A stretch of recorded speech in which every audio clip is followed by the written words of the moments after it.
এই কিছুদিন আগেও এই পথে একেবারে উঁচুতে উঠে যেতেন মানুষজন সেই হেরা গুহা দেখার জন্য।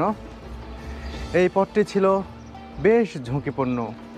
এখনও খেয়াল করলে দেখবেন যে কিছু মানুষ এই ঝুঁকিপূর্ণ পথেই এই জাবালে নূরের চূড়ায় উঠছেন, এরপরে তারা হেরা গুহায় যাচ্ছেন।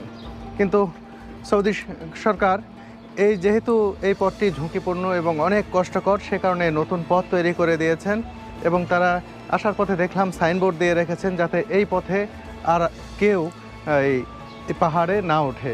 তারপরেও কিন্তু কিছু মানুষ দেখতে পাচ্ছি এখনও এই পথেই উপরে উঠছেন। আমরা এই পথে যাব না, শুধু আপনাদের দেখাতে এলাম যে বহু বছর ধরে এই পথে একেবারে এদিক দিয়ে উপরে উঠে যেত মানুষ।